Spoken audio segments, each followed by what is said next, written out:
अपराधी कौन? बेताल के ना भागने के कारण राजा विक्रमादित्य प्रसन्न था। उसे विश्वास हो गया था कि अब वह अपने उद्देश्य में सफल हो जाएगा। वह तेज तेज कदमों से चला जा रहा था। बेताल चुपचाप पीठ पर लटका था। कुछ देर बाद बोला, राजा विक्रम, अभी सफर कुछ शेष है। तब तक मेरी एक कहानी सुन लो। विक्रम उसके ना भागने के कारण खुश था। बोला, अच्छा, सुनाओ।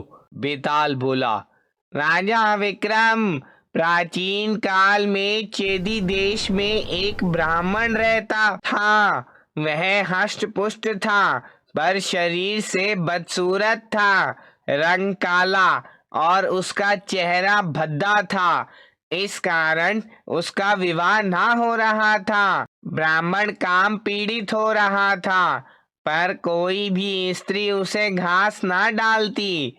इस कारण वह ब्राह्मण बड़ा दुखी था। अपने ब्राह्मण कर्म कांड में उसका मन ना लग रहा था। वह प्राय ताक झांक में लगा रहता था और किसी स्त्री को प्राप्त करने के लिए प्रयत्न करता था। हे राजा विक्रम, जब मनुष्य काम पीड़ित हो जाता है तो उसकी बुद्धि भ्रष्ट हो जाया करती है। धर्मदत्त नामक इस ब्राह्मण की यही दशा थी। वह पथभ्रष्ट होता जा रहा था। फिर भी ब्राह्मण होने के कारण कर्म कांड का उसे काम मिलता ही रहता था। अतएव उसे एक विवाह संपन्न करने का कार्य मिला। धर्मदत्त ने विधि पूर्वक विवाह संस्कार कराया।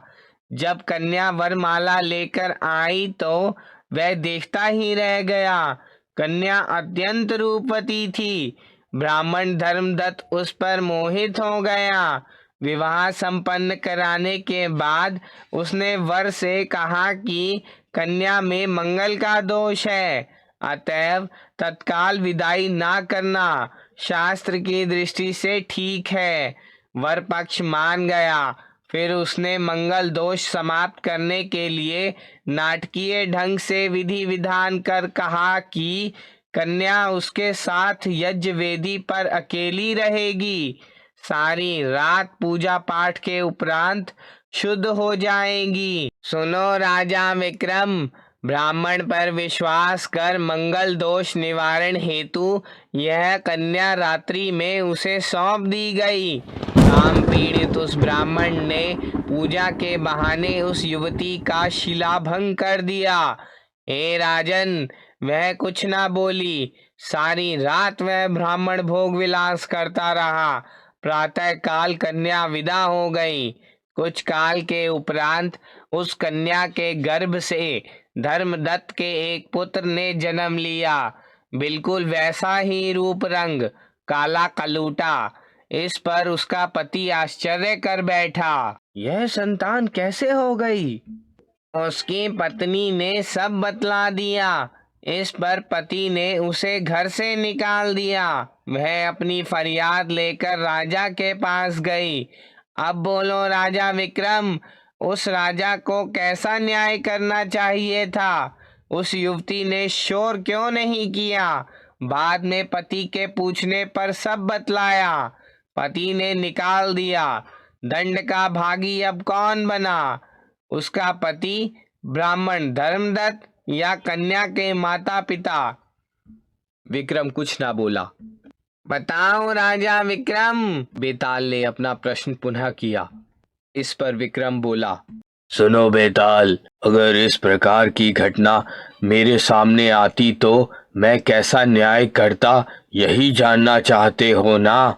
हाँ राजा विक्रम, बेताल बोला। देखो, प्रथम युवती नहीं बोली, ना उसने विरोध किया, ना ही शोर किया। संतान जन्म के उपरांत पति को सब बतलाया। हाँ, ऐसा ही है। युवती का इसमें जरा भी दोष नहीं है, विक्रम ने कहा। वह निस्संतान अत्यंत अबोध बाला रही होगी। पापी ब्राह्मण ने जो किया उसे उस अनजानी ने पूजा पाठ का ही एक अंश माना, इस कारण इसकी चर्चा ना की। विक्रम आगे कुछ ना बोला। दंड का भागी कौन हुआ राजा विक्रम? इसके लिए धर्मदत्त ब्राह्मण भी दोषी नहीं है। तब कन्या के माता पिता? हाँ बेताल, इस प्रकार की मूर्खतापूर्ण बात की लड़की का मंगल दोष है पर विश्वास कर उस अबोध बालक को पापी ब्राह्मण के पास रात भर अकेला क्यों छोड़ा? ऐसे माता पिता ही पाप के भागी हैं, अतएव दंड उनको ही मिलना चाहिए। अपराधी वह होता है जिसके व्यवहार से अपराध जन्म लेता है। विक्रम के इस उत्तर पर बेताल भयानक अट्टहास कर उठा। उसके अट्टहास से सारा जंगल एक बारीकी कांप उठा। राजा विक्रम सावधान हो गया। बेताल अब भागेगा। सचमुच बेताल भाग खड़ा हुआ। राजा विक्रम के बलिष्ठ हाथों को एक बारगी झटका मारकर वह निकल गया। राजा विक्रम हतप्रभ रह गया। अरे, भाग गया! हठात उसके मुंह से निकल गया। राजा विक्रम तेजी से दौड़ा पर वह फिर भी बेताल को पकड़ ना पाया। वह जाकर फिर पेड़ पर उल्टा लटक गया।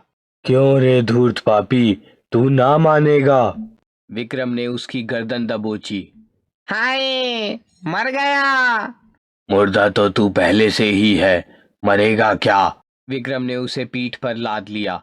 तेजी से चल पड़ा। बेताल चुपचाप लटका रहा। कुछ देर बाद बोला, राजा विक्रम, तुम्हारा न्याय सही था, पर राजा ने उस पापी ब्राह्मण को फांसी का हुक्म दिया। उसे फांसी पर लटका दिया गया। विक्रम ने जवाब ना दिया। वह कन्या निर्दोषी मानी गई। पति से अपनाने को कहा गया तो उसने इनकार कर दिया। तब राजा ने उसे अपनी महारानी की सेविका के रूप में रख लिया। बेताल कहता जा रहा था। विक्रम चुपचाप सुनता जा रहा था। बेताल ने लंबी ठंडी सांस छोड़कर कहा, राजा विक्रम, इस प्रश्न का उत्तर देना। पापी ब्राह्मण ने ऐसा क्यों किया? काम पीड़ित था वह। यह काम क्या सभी को पीड़ित करता है? हाँ, पर विद्वान जन इस पर नियंत्रण कर लेते हैं। काम पर जो नियंत्रण नहीं कर पाता वह अवश्य पाप करता है। काम पर नियंत्रण करने वाला तेजस्वी ओजस्वी होता है। तुम ठीक कहते हो राजा विक्रम, बेताल बोला। यह काम वास्तव में मनुष्य के पतन का कारण है। यह भाइयों को दुश्मन बना देता है। मैं अंगज देश के दो नवयुवकों की कहानी सुनाता हूँ। वह दोनों ही काम पीड़ित होकर क्या कर बैठे। तुम अपनी बकवास बंद रखो। बकवास नहीं, कहानी है राजा विक्रम। बेताल की बात पर कुछ उत्तर ना दिया विक्रम ने। कुछ देर के मौन के उपरांत बेताल ने कहना शुरू कर दिया। विक्रम सुनकर भी अनसुनी कर रहा था। बेताल का कर्कश स्वर उस बियाबान जंगल के सन्नाटे में दूर दूर गूंजने लगा। उसके स्वर के कारण वातावरण और भी भयानक हो गया। बेताल कहानी कहता जा रहा था। विक्रम तेज तेज बढ़ता जा रहा था। सप्तऋषि पश्चिमाकाश में और नीचे खिसकते जा रहे थे।